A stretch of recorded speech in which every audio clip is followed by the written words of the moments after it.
बड़ी खबर आपको बता दें, दिल्ली से इस वक्त की बड़ी खबर मिल रही है।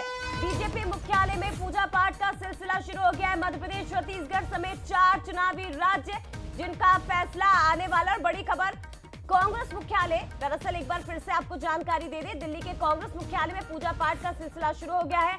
नतीजे आ जाने वाले हैं और उसके पहले भगवान राम और बजरंग बली की पूजा कांग्रेस मुख्यालय में हो रही है। देखिए, बहुत महत्वपूर्ण है। कांग्रेस जानती है कि ये 4 चुनावी राज्य जीतना उसके लिए 2024 में संजीवनी का काम करेगा। हालांकि कर्नाटक और हिमाचल, बिल्कुल, हिमाचल कर्नाटक के बाद स्थितियां थोड़ी सी बदली और कांग्रेस को वहां पर थोड़ा सा कॉन्फिडेंस नजर आया और यही वजह थी कि इस बार पूरी ताकत के साथ, खास करके केंद्रीय नेतृत्व की अगर बात करें तो वो भी लगातार जया देखा होगा कि चुनावी प्रचार में सभी राज्यों में घूमे, चाहे राष्ट्रीय अध्यक्ष की बात करें मल्लिकार्जुन खड़गे की, प्रियंका गांधी, राहुल गांधी। चुनावी राज्य है, कांग्रेस अगर जीतती है, देखिए 2024 में तो उसे संजीवनी मिलेगी, बहुत महत्वपूर्ण हो जाएगा उसके लिए इन राज्यों को जीतना। लेकिन इसके साथ ही महागठबंधन इंडिया में कांग्रेस अपनी एक अलग ही मौजूदगी दर्ज करवा सकती है। वहां पर एक बड़ा चेहरा कांग्रेस के दिग्गज, या तो वो कौन होगा, राहुल गांधी होगा या कोई और, उनके रूप में एक बड़ा चेहरा कांग्रेस को और महागठबंधन को जरूर मिल सकता है। चलिए इंदौर का रुख कर लेते हैं। हमारे सहयोगी अखिलेश सेन हमारे साथ बने हुए हैं। वहां पर क्या तस्वीरें हैं अखिलेश? सुबह सुबह का माहौल है, कुछ ही वक्त बचा है। बिल्कुल, कुछ ही क्षणों का जो वक्त है वो बाकी है और उसके बाद जो प्रत्याशी उनके भाग का फैसला होगा और मध्य प्रदेश को एक नई सरकार मिलेगी। इस वक्त मैं नेहरू स्टेडियम में मौजूद हूँ। यहाँ पर कुछ ही देर के बाद यहाँ पर मतगणना शुरू हो जाएगी और पोस्टर जो बैलेट है वो भी यहाँ पर खुलना। अखिलेश, लौटते हैं आपके पास। हम मानते हैं कि मतदान ज्यादा हुआ है और अकेले हम नहीं मानते, अब तो एग्जिट पोल मानता है, आप मानते हो, मीडिया जगत मानता है, जनता भी मानती है। अरे वो सरकार भारतीय जनता पार्टी की बनने जा रही है। इंदौर की बात है। कमलनाथ जी ने अपने तमाम विधायकों से कह दिया है कि समय रहते जल्दी भोपाल आ जाए। ये सिर्फ मनोबल बनाने की कोशिश कर रहे हैं और कुछ नहीं है। जब समय रहते उन पर विधायक थे तब तो संभाल नहीं पाए, अब कहां से संभालेंगे। तो कितनी सीटें जीतने वाले हैं आप? 125 से 150 तक। किस तरह का शेड्यूल रहेगा आपका आज? शेड्यूल मेरा देख रहे होगे, जो निर्धारित है वही है, कोई बदलाव नहीं है।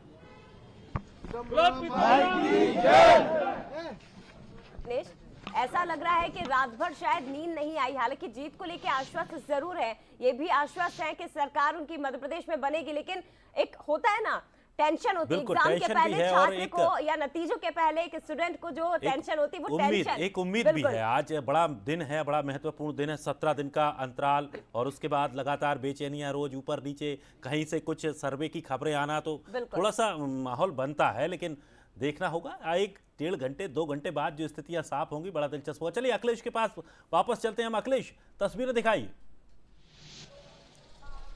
बिल्कुल, आज जिस प्रकार से तस्वीरें हैं साफ तौर पर देखी जा सकती है कि यहाँ पर ये वो तस्वीरें हैं, नेहरू स्टेडियम है और यही वो नेहरू स्टेडियम है जहाँ पर कहीं ना कहीं पर मास्टर ब्लास्टर सचिन तेंदुलकर ने अपने 10,000 रन पूरे किए थे। और अब कहीं ना कहीं पर जो 9 विधानसभा का यहाँ पर परिणाम आना है और उसमें किसके भाग्य में जीत है और किसके भाग्य में हार है, वो कुछ ही जो क्षण बाकी है उसके बाद कहीं ना कहीं पर यहाँ पर साफ तौर पर देखे जा सकते हैं। तो मतलब लगभग 11 बजे का जो समय रहेगा उसमें स्पष्ट जो स्थितियां हैं वो क्लियर हो जाएगी कि जो प्रत्याशी है वो कौन आगे चल रहा है और कौन पीछे चल रहा है। तो पोस्टर जो बैलेट है वो खुलने वाले हैं और उससे पहले कि, क्योंकि यह स्ट्रांग रूम भी यहाँ पर खोल दिए गए हैं और तमाम जो अधिकारी है वो यहाँ पर मौजूद है। तो तस्वीरें हैं साफ तौर पर देखी जा सकती है कि किस प्रकार से यहाँ पर जो व्यवस्था है वो पूरी हो चुकी है और सीधी सी बात है कि अभी कुछ ही क्षणों का जो समय है वो बाकी है।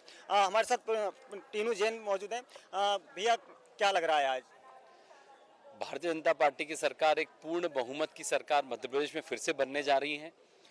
मध्य प्रदेश की जनता ने विकास को चुना है, मध्य प्रदेश की जनता ने एक समग्र विकास की जो सरकार को चुना है और चुनने जा रही है। हमारे प्रधानमंत्री श्री नरेंद्र मोदी जी का नेतृत्व, हमारे गृह मंत्री श्री अमित शाह जी की रणनीति, माननीय राष्ट्रीय अध्यक्ष नड्डा जी की मार्गदर्शन और माननीय मुख्यमंत्री शिवराज सिंह चौहान जी और प्रदेश अध्यक्ष विष्णुदत्त शर्मा जी का समन्वय और उनका कार्य योजना और हमारे लाखों कार्यकर्ताओं का अथक मेहनत और प्रयास निश्चित रूप से फिर से कमल का फूल मध्य प्रदेश में खिलाने जा रहा है। कांग्रेस आश्वस्त है कि वो जीत रहे हैं, क्योंकि एग्जिट पोल पर भी सवाल खड़े किए हैं।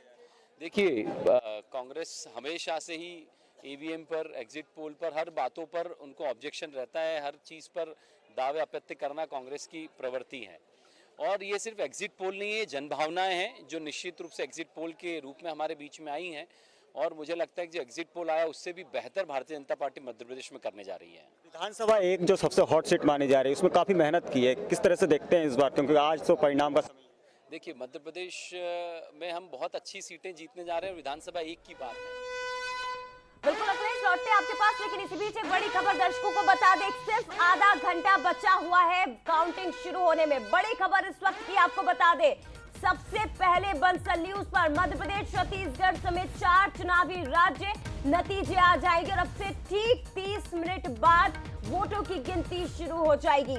यानी कि अब से अगले 1 घंटे में पहला रुझान भी आ जाएगा और धीरे धीरे तस्वीरें साफ हो जाएगी कि आखिर आपने यानी कि मतदाताओं ने, जनता ने किसकी गारंटी पर भरोसा किया है, या भूपेश बघेल के भरोसे पर भरोसा किया है, या किसे वोट दिया गया है। ये धीरे धीरे तस्वीरें साफ हो जाएगी। लेकिन बेहद महत्वपूर्ण आपको बता दें कि सिर्फ आधा घंटा बचा हुआ है, ठीक 8 बजे वोटों की गिनती शुरू हो जाएगी। बिल्कुल, और आधे घंटे बाद जैसे ही सबसे पहले मतपत्रों को खोला जाएगा, मतपत्रों के रुझान के बाद ठीक आधे घंटे बाद से ईवीएम को खोला जाएगा और फिर उसके बाद लगातार अपडेट आप तक पहुंचेगी। और बंसल न्यूज लगातार आज दिन भर आपके साथ मुस्तैद है। हमारे सभी विधानसभाओं में हमारे रिपोर्टर तैनात हैं जो आपको पल पल की अपडेट आप तक पहुंचाएंगे और लगातार विशेषज्ञों के साथ, पूरी जानकारी के साथ सटीक आंकड़े सिर्फ यहीं पर मिलेंगे। तो देखिए, बहुत महत्वपूर्ण है, मध्य प्रदेश का राज्य 230 विधानसभा सीटें यहां पर आती है और एग्जिट पोल में जहां बीजेपी को बम्पर बहुमत मिलता दिखाई दे रहा है, अगर वो वोटों में कन्वर्ट होता है तो बीजेपी की तो मध्य प्रदेश में बल्ले बल्ले हो जानी है, क्योंकि एक बार फिर से ये राज्य उसकी झोली में जाएगा। लेकिन इसके साथ ही यहाँ के जो अलग अलग संभाग हैं वो जरा आप समझ लीजिए। मध्य प्रदेश की बात हो रही है, बहुत महत्वपूर्ण हो जाता है मध्य संभाग को समझना, और मध्य क्षेत्र को समझिए। 36 सीटें बीजेपी के पास 24 और कांग्रेस के पास 12 सीटें इस क्षेत्र से आई हैं। 2018 का चुनावी परिणाम आपको बता रहे हैं। हालांकि इस बार ये क्षेत्र किसका साथ देता है ये हमें समझना बहुत जरूरी होगा, क्योंकि दोनों ही दलों की ओर से इस संभाग को साधने में भी पूरी ताकत लगाई गई है। और मध्य क्षेत्र में तो राहुल गांधी की देखिए रोड शो भी हुआ, यहाँ पर उन्होंने रैली को भी संबोधित किया। तो कांग्रेस पूरा जोर लगा रही है कि जो 12 सीटें 2018 में उसने जीती, उन सीटों में इजाफा किया जाए। दिनेश, बिल्कुल निश्चित तौर पर, और ये तस्वीर भी आप देखिए, ये भोपाल बड़े तालाब की तस्वीर है जहां से आपको ये आंकड़े, खूबसूरत आंकड़े पहुंचा रहे हैं। बीजेपी को 24 सीटें 2018 में मिली थी, कांग्रेस को 12 सीटें मिली थी। चलिए बुंदेलखंड का रुख कर लीजिए, 2018 की तस्वीरें देखिए।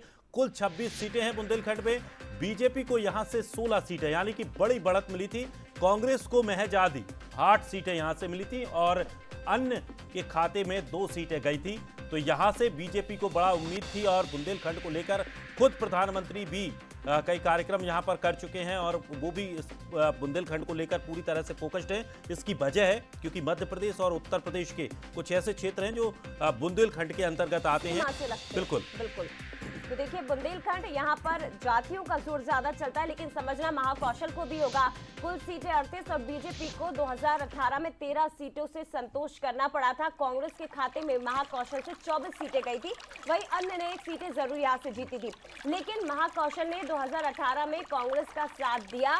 इस बार ये संभाग किसके साथ जाता है बहुत महत्वपूर्ण है, क्योंकि महाकौशल से जहां बीजेपी ने दिग्गजों को खड़ा किया है, तो वही कांग्रेस ने भी कोई कोर कसर नहीं छोड़ी है इस संभाग को साधने के लिए, यहाँ के मतदाताओं को साधने के लिए। अब 38 सीटों में से कितनी सीटें इस संभाग से बीजेपी को मिलती हैं या कांग्रेस की झोली में कितनी सीटें जाती है, देखने वाली बात है। इसके साथ ही मालवा निमाड़ बहुत महत्वपूर्ण, और पूरे मध्य प्रदेश में सबसे ज्यादा सीटें 66 सीटें इसी संभाग से आती है। मालवा निमाड़ बीजेपी के पास पिछले 2018 में बहुत अच्छा प्रदर्शन यहाँ नहीं रहा था, लेकिन उस प्रदर्शन को सुधारने के लिए इस बार पूरी जोर आजमाइश, पूरी ताकत मालवा निमाड़ में बीजेपी ने झोंकी है। कांग्रेस को 35 सीटें पिछली बार मिली थी और इस बार कांग्रेस ने भी कोई कोर कसर मालवा निमाड़ को साधने के लिए नहीं छोड़ी है। निश्चित तौर पर ये तस्वीरें जो है वो बहुत कुछ कहती हैं। किसने कितनी मेहनत की है ये देखना तो आज होगा, क्योंकि जो नतीजे निकलकर सामने आएंगे उनसे स्पष्ट हो जाएगा। चलिए बिंद की बात कर लेते हैं। कुल 30 सीटें हैं बिंद में, 24 बीजेपी के पास है। बीजेपी के एक बड़ा मजबूत ये गढ़ है। कांग्रेस को यहां से सिर्फ 6 सीटें मिली हैं और अन्य के खाते में कोई भी सीट यहां पर नहीं आई है। तो बीजेपी इस मजबूत गढ़ के तौर पर बिंद को देखती है, क्योंकि 24 सीटें उसके पास हैं। 30 सीटों में से 24 सीटें महज कांग्रेस को यहां से 6 सीटें मिली थी, लेकिन इस बार बिंद को साधने की कोशिश कांग्रेस ने भी की। खुद प्रियंका गांधी भी वहां पर पहुंची